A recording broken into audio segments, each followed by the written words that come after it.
Greetings for those of you who are viewing and listening from around the world. Welcome to My Journey with Paula G, where we are juggling this journey called life while we're walking in the gifts and the talents that God has given us. Thank you all so much for joining us. If this is your first time on the journey, we welcome you. We appreciate you viewing or listening. If you're returning, welcome back. It is so good to have each and every one of you back. You know, I always tell you all when I open this show that time is precious. It is the one thing that we cannot get back. So for you all to think it not robbery to spend just a little bit of time with us is truly, truly appreciated as we prepare these shows each and every week. We'd also like to take a moment to thank our underwriters, because without our underwriters, we would not have the opportunity to bring you so many testimonies and so many stories of those who are indeed juggling this journey called life while walking in the gifts and the talents that God has given each and every one of them. And you know, underwriting is a great way to gain exposure for your business, your product or service, as well as embracing the journey. So if you're interested in being an underwriter for My Journey with Paula G, you can email jerryvoicelive@gmail.com or paula@paulagvoice.com. Please place in the subject line underwriting opportunities, and we can have a conversation as to what would work for you and your audience as well. So we thank you all so very much. Before we introduce our guest, I want to share a bit of Paula's perspective.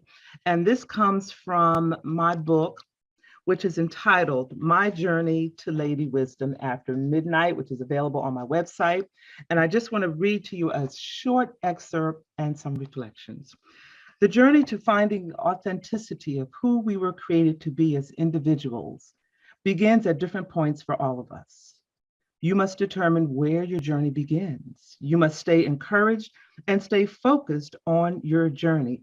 And as with all journeys, there will be obstacles, there will be setbacks, trials, tribulations, triumphs, sorrow, pain, joy, and losses. There will be detours, and some may be in the wrong direction. And you may travel in the wrong direction for a minute, and it may take you a while to realize that you're not going in the right direction. But once you realize you're traveling in the wrong direction, you may have to start over. But don't fret, don't get discouraged. It is all part of the journey. And I'm telling you, I'm a witness to that. As I've been on this journey, there have been detours, there have been obstacles, there have been setbacks. And I want to encourage you today, those of you who are on a particular journey of doing what it is that God has purposed you to do, to not get discouraged, to keep your eye on the goal, keep your eye on the vision, keep moving forward, because as you continue to move forward, you get over those obstacles, there are lessons along the way. And once you reach that goal, once you are really marinating in the purpose that God has created you to be, you'll reflect back and be blessed for that journey, where you'll be blessed for those trials, you'll be blessed for those tribulations, and you'll be that much stronger and wiser. So be encouraged. So I hope that encouraged you today. Well, today's guest, I am so excited to have these two. They have been on my particular journey with me for quite some time, and I'm so appreciative. And the accolades for both of them, I could take 10 minutes going through the accolades of both of them, but I'll just share just a little bit with you. Firstly, he is a former talk show host. He's a media icon in print, broadcast journalism. He's the founder and president of the National Black Radio Hall of Fame. He's an executive. She is a singer. She's a songwriter. She's an educator. She's a psychologist. And the two of them together, in my opinion, are a dynamic duo. And we welcome to My Journey with Paula G, Bernie and Uvee Hayes. Thank you all so much for joining me on the journey. It is so good to have both of you here. Thank you for inviting us, Paula. Appreciate it very much. Thank you so much. And your opening statements were just absolutely beautiful. Oh, Inspiring. thank you. Thank you. Thank you. Thank you. So before we get started, for those who have been with me during my radio days and live interview days, whenever I have a couple such as yourselves, I always want to share with the audience, firstly, how many years that you all have been married. How many years have you all been married? Approximately Bernie, 40, you want to take that? 40 years. 40 years. So that's a journey right there, right? Yes, it is. Great journey. A beautiful, beautiful journey. Yes, yes. Yeah. So, ladies first. So, Uvee, I will ask you share with us some reflections of that journey and some wisdom that you can share with other couples. Well, I must say, my husband has been so supportive. Anytime you are there trying to do something, like you said in your opening statement, you get the ups and downs. It's like a roller coaster. But my husband has always been there to support me and just edge me on. And you need that. You really do. So I am so happy and so pleased. And this last song that I did, it was truly for him.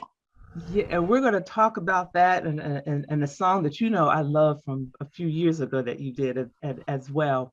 So we're going to talk about that. So Bernie, share with us reflections of the 40 years of marriage and any advice or nuggets that you have for married couples. Well, it's just that she continually amazes me. She continues to show talent that I am finally discovering, even newly discovering. One example, at one time we opened up a beauty school, a beauty shop, and her being a school psychologist and a singer and an author, she still went to get beautician's license. so she would know the business that much more. And that's how efficient she is. So when she does something, I mean, she dives 100% into it. And that still amazes me. I'm just amazed at how much and dedicated she is to any object that she pursues.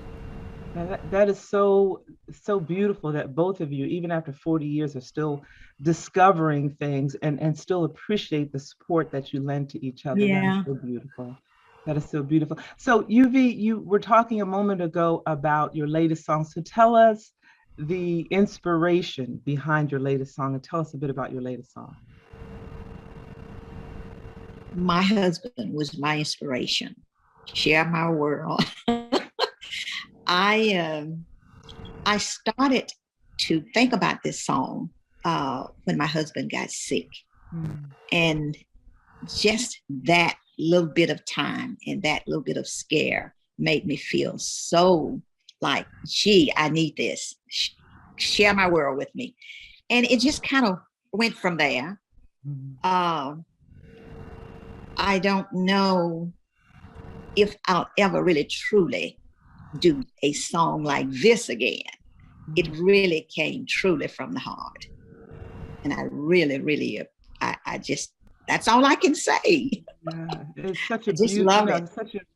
Such a beautiful, beautiful song. I was listening to it and it's just a beautiful, and the lyrics, I'm one, and this is what I love about the music of days gone by, are the lyrics. There's so much meaning, behind the lyrics, because you had another song a few years ago that was inspired by Mr. Hayes. Can you share a little bit about that one as well?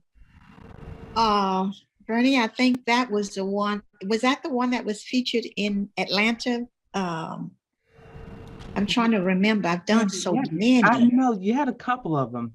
It was yes, it was a couple of them. It was In My Eyes.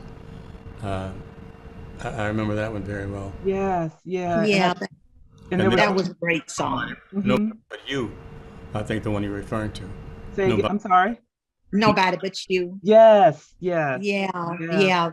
That song went all over the country, all overseas. Just a beautiful song, and is still loved today. Yes. We're still getting requests for it. It's just a beautiful song. Yeah. And when he did the video in Atlanta, the stepping, oh, that was just absolutely beautiful. The stepper community just embraced. I can't recall a stepper set that I went to that it wasn't played. And if the DJ forgot to play it, trust and believe he was reminded. Oh my goodness. I was so proud to see you guys stepping on that song. that just really touched my heart, and I really appreciate Atlanta for that. Thank you so much. And I remember you sharing about, when the inspiration, again, your husband saying, nobody but you. Oh, don't get me started. Thank you, Paula. Don't get me started.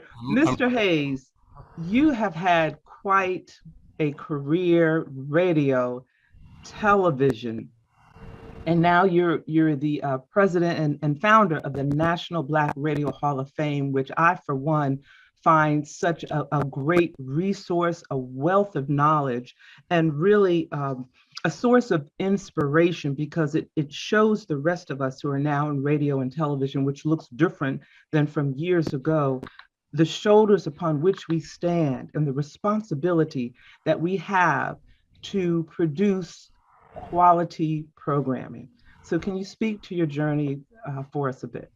Well, just to see your picture on our page and sit with your support is inspiring also. But it's just a dream that I've had for all the accomplishments that African Americans have played in the industry, all the accomplishments, all the achievements, all the wonderful things that they've portrayed, that they've done rather, they just seem to be left out of the history books. So it's our time to write our own history. It's our time to acknowledge those people who went so before us, whose shoulders we stood on, that paved the way. Like Jack L. Cooper back in 1929, when he began his radio program and started doing public service and public events and telling the people what was happening in their community. Well, it just eroded from there. Nothing was happening. They just didn't identify black people with anything positive. We were like the stepchild of the industry.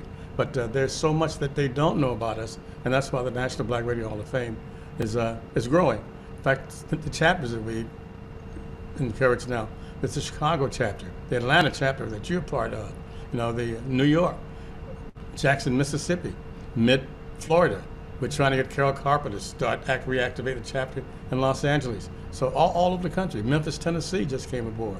So it's to recognize those people who were pioneers in the industry, television and radio, who were people of color, African American people who did so much that we need them to know about.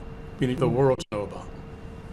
Yes, and it's so important because, as you said, Black radio was the hub of the Black community. It's where we got our news. It's where we got our music, and a lot of those broadcasters, those DJs, were really very influential during some very troubling times. You had DJs that were on the air during, riots from decades past, trying to calm the community, trying to inform the community. So just a wealth of knowledge and a wealth of history. And, speaking of the shoulders upon which we stand, just your career in itself, just phenomenal. I think it's almost like you've touched on every aspect, from being a DJ, from being a news broadcaster, print journalist, radio, television. Can you share with us some reflections on your particular journey and how you have seen this industry change?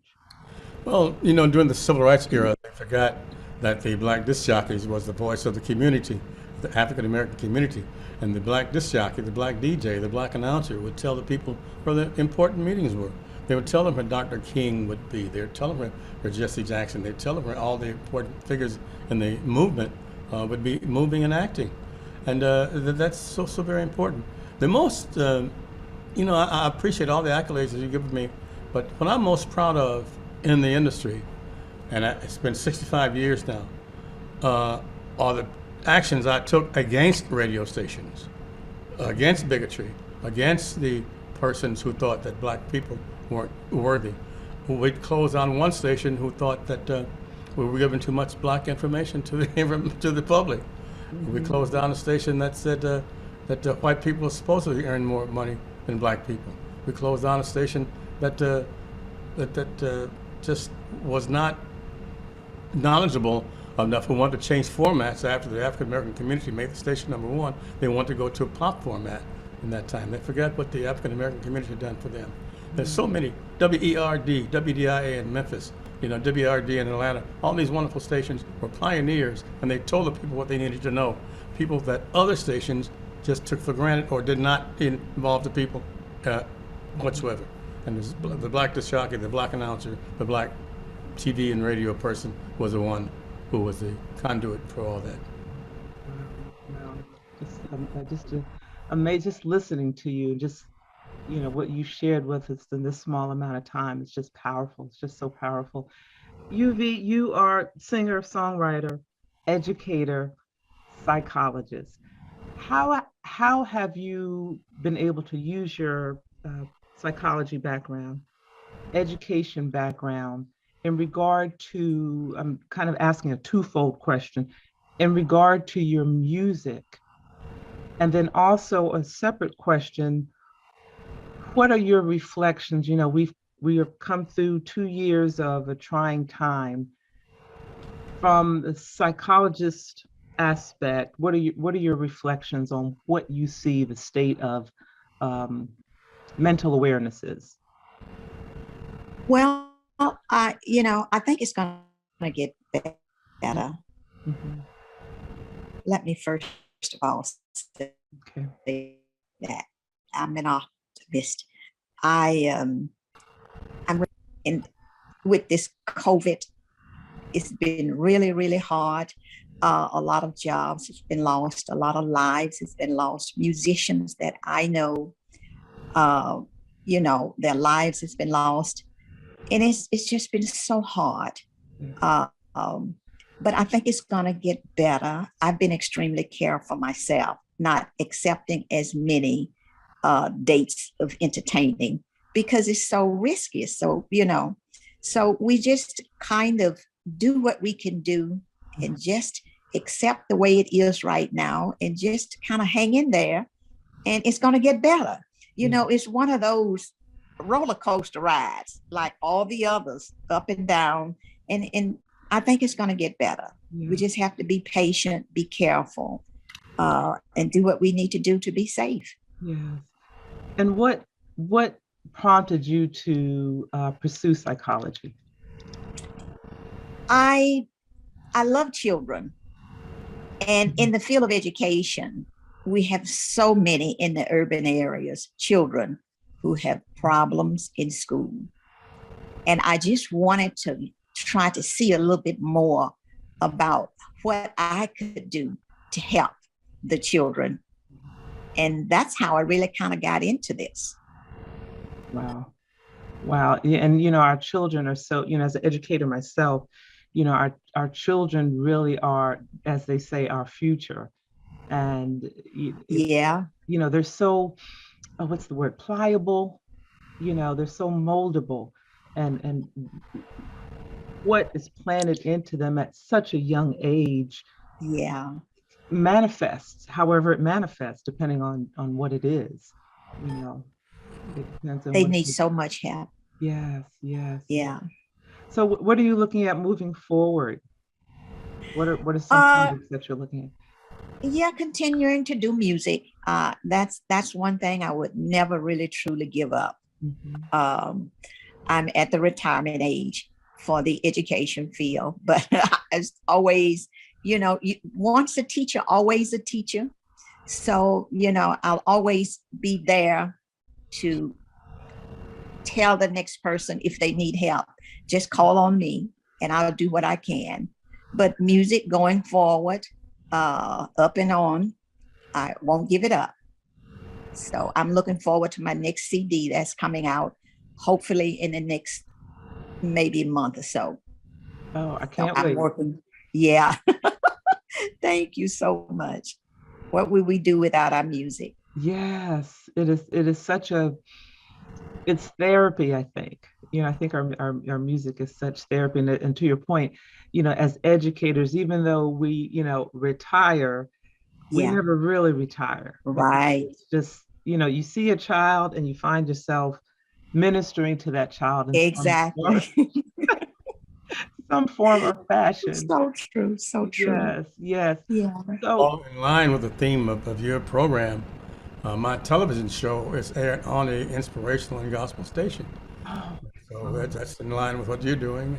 and your audience. And so each week when I have a guest on, it's from a person who owns a station who's been helping the poor and homeless for exactly 50 years now. And so that's the facility I'm airing on. Yes. So, and what are you, in addition to your show, what are you looking at moving forward this year? What projects do you have on the table? Well, we have the National Black Radio Hall of Fame and the Wolf Jazz Institute, of which I'm over at Harris State University. We're moving into a new facility, a brand new facility, a $3 million facility, hopefully in mid-August, around that time. And looking for that. I am not going to be the interim director of the National Blues Museum much longer. I'll just have an emeritus status there. So it'll continue to go, the National Blues Museum. And I'm just looking forward to the National Black Radio Hall of Fame expanding and bringing on more chapters. We're talking to Al Bell in Little Rock, Arkansas now, and Al's supposed to come on. Tyrone Davis out of Jackson, Mississippi, he's very active now. So just so many people. And then that's the future, hopefully, of Bernie Hayes and Uvee Hayes. And for those who wish to learn more about the National Black Radio Hall of Fame and your show and so forth, can you share with us your social media or website where they can find out more information? NBRHOF.com. That's the National Black Radio Hall of Fame.com. And they'll see your picture there too. Okay, thank you. And for me, Uvee Hayes.com. UveeHayes.com, UveeHayes.com.